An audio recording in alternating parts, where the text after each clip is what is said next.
Now, a new exhibition by photographer Edward Burtynsky has just opened in London, taking in both awe-inspiring views of nature and the devastating impact of industry. Sky's arts and entertainments reporter Bethany Minelle has been along to see it. Contemporary photographer Edward Burtynsky has spent the last 40 years documenting man's dominance over the planet. His work explores human impact across the world in all its beauty and bleakness. I came along to Flowers Gallery in Mayfair to meet him and take a look at his latest exhibition. So this is going right from here into a ship to China. His collection, New Works, focuses on 3 geological themes: coast mountains in the Canadian province of British Columbia, soil erosion in Turkey, and the impact of coal mines in Australia.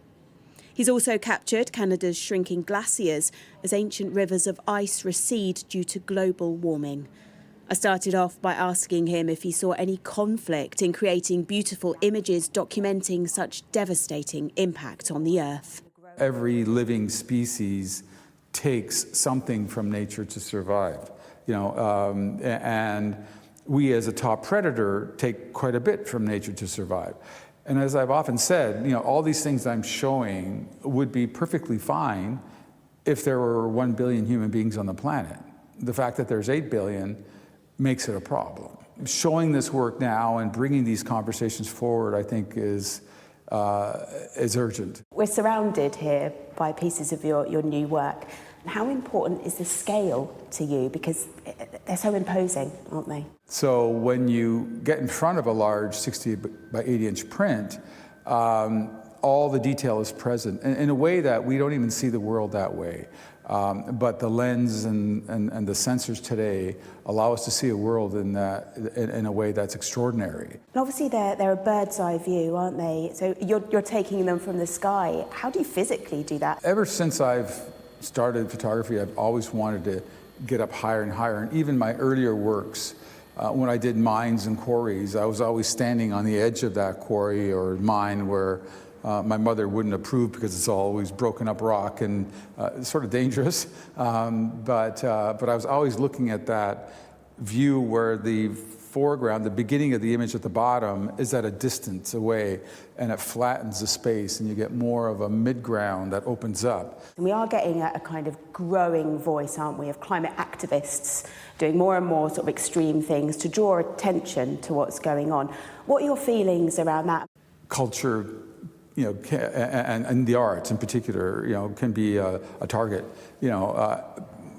and somebody trying to bring attention through art celebrity, I guess. And that's what's happening, is we're taking a famous painting and throwing some paint on it, demonstrating in front of the companies that are causing the problem might be a better place to go, more direct to the source of the problem. But I understand the frustration too. Your work's a powerful reminder, isn't it, of what's being lost? And you've seen it all firsthand. What do you think the future is for humankind? We've got a lot of problems, and I think if people are going to act, they need to act. The time for words is way over. The time for words passed 20 years ago. So there's a real urgency to that message. The urgency is, we should be screaming 10-alarm fire right now, but it still feels like we're rearranging the deck chairs on the Titanic.